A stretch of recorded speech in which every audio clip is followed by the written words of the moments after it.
शोभना एक गरीब परिवार की बहू थी। उसके परिवार में पति हरीश, सास कमला और एक ननद कुसुम थी। माँ जी, यह लो बाजरे की रोटी और चटनी। कुसुम, तुम भी रसोई में आकर अपना खाना ले लो। अरे लाइट चली गई। इतनी गर्मी में तो मेरे से खाना खाया ही नहीं जाएगा। रात में बिजली बहुत जाने लगी है। ये हरीश कहाँ रह गया, बड़ी देर लगा दी आने में। राम राम कमला बहन, कैसी हो? अरे गोविंद जी, आओ आओ। कुसुम, जा गोविंद जी के लिए पानी ले आ। बैठो भैया जी, खाना खा लो। बस मैं अभी खाकर ही आया हूँ। मैं तो बस थोड़ा हिसाब करने आया था। मकान का किराया 2 महीने ऊपर हो गया है। बिजली का बिल अभी तक जमा नहीं हुआ। अब मैं भी कितना रोकता है। बिजली विभाग वालों ने पीछे से तुम्हारी बिजली काट दी है। 1500 रुपए बिल आया है। कल सुबह जाकर हरीश को बोलना बिजली के दफ्तर में भर आएगा, नहीं तो बिजली कटी ही रहेगी। फिर गर्मी में कैसे रहोगे? अच्छा, चलता हूँ। राम राम। अब ये आफत भी आनी बाकी थी। पहले ही इतने खर्चे, ऊपर से बिजली और काट दी। अब अकेला हरीश भी क्या करे। तभी हरीश आ जाता है। क्या हुआ? घर में इतना अंधेरा क्यों किया हुआ है? लाइट नहीं है क्या? हमारी बिजली काट दी गई है, बिल नहीं भरा है इसलिए। क्या करूं मैं? कुछ समझ में नहीं आता। खर्चे बढ़ रहे हैं और काम है ही नहीं। बहुत से वर्कर को मालिक निकालने की सोच रहे हैं।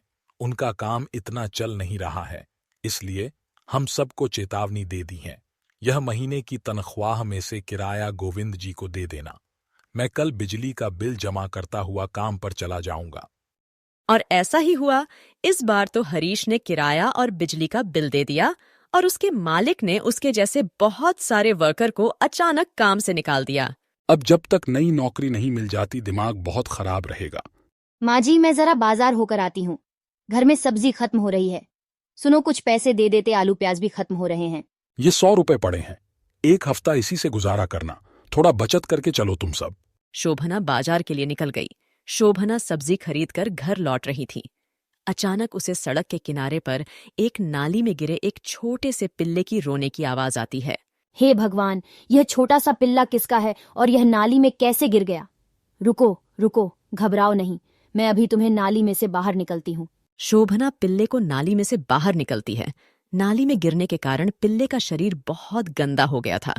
शोभना उसे उठाकर घर ले आती है। ये देखकर उसकी सांस भड़क जाती है। अरे ये किसे उठा लाए? गंदा पिल्ला नाली में कीचड़ में सना हुआ। और सब्जियां कहाँ हैं? लगता है इस पीले को उठाने के चक्कर में भाभी सब्जियां वहीं भूल गईं। शोभना पिल्ले को लेकर बाथरूम में जाती है और उसे अच्छे से नहला धुला देती है। कुछ देर बाद वो पिल्ले बिल्कुल ठीक हो जाता है।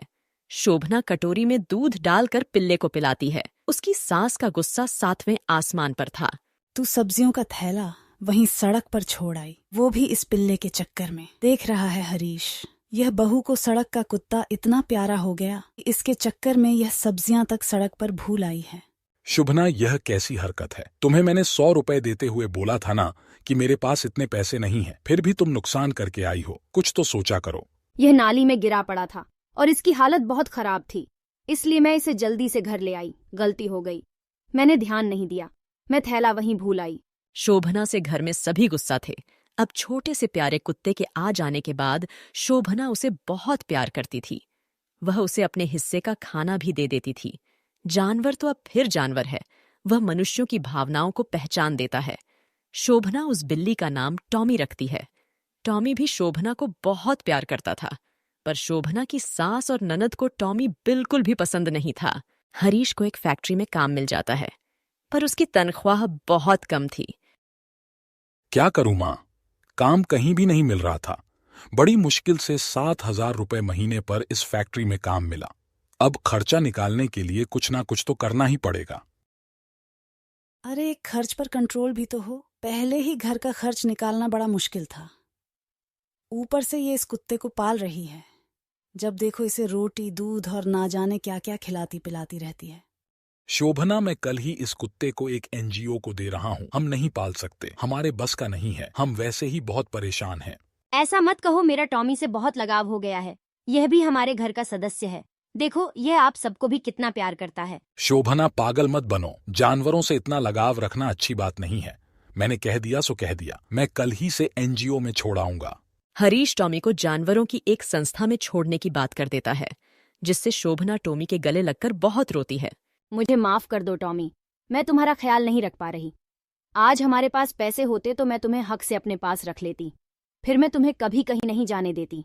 घर में परेशानी के कारण ये तुम्हें छोड़ने जा रहे हैं, पर मैं तुम्हारे बिना कैसे रहूंगी।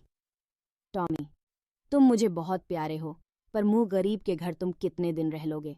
अच्छा है, संस्था में तुम्हारी खूब सेवा होगी, अच्छे से खाने पीने को मिलेगा। यहाँ तो तुम्हें भरपेट खाने पीने को भी नहीं मिलता है।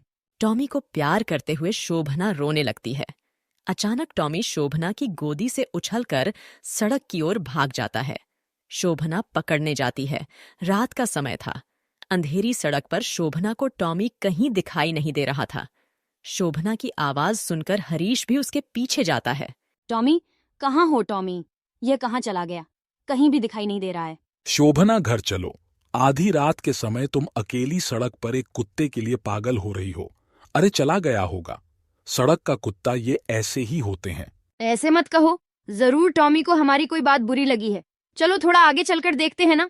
शोभना, आगे हाईवे और उसके आगे जंगल है। मुझे लगता है कि टॉमी जरूर जंगल की तरफ भाग गया है। बस एक बार चलो, अगर नहीं मिला तो मैं वापस आ जाऊंगी, पर कम से कम मुझे तसल्ली हो जाएगी, उस बेचारे के साथ कुछ गलत ना हो जाए। शोभना हरीश को लेकर हाईवे के आगे बने जंगल की तरफ जाती है। वो टॉमी को आवाज लगा रही थी। तभी वह देखती है टॉमी एक पेड़ के नीचे मिट्टी को कुरेद रहा है। हरीश, वो रहा टॉमी, पर यह पेड़ के नीचे अपने नाखूनों से मिट्टी क्यों खोद रहा है? जरा पास चलकर देखते हैं। मुझे भी कुछ समझ नहीं आ रहा, इतनी रात में ये पेड़ के नीचे क्या कर रहा है। शोभना और हरीश देखते हैं टॉमी जिस पेड़ के नीचे मिट्टी खोद रहा था, उस पेड़ के नीचे बहुत पुराना एक संदूक था। टॉमी शोभना को पकड़ने लगता है, मानो वह उससे कह रहा हो कि इस संदूक को उठा लो। शोभना टॉमी की बात समझ जाती है और संदूक को उठा लेती।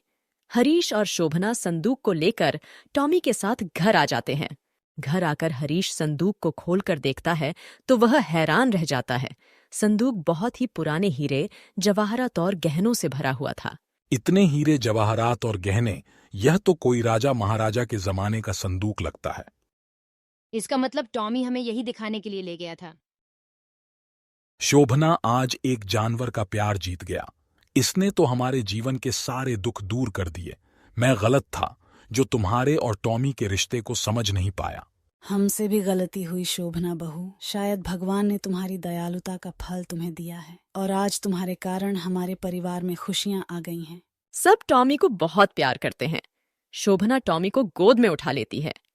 अब टॉमी के कारण उनके परिवार की गरीबी दूर हो गई थी।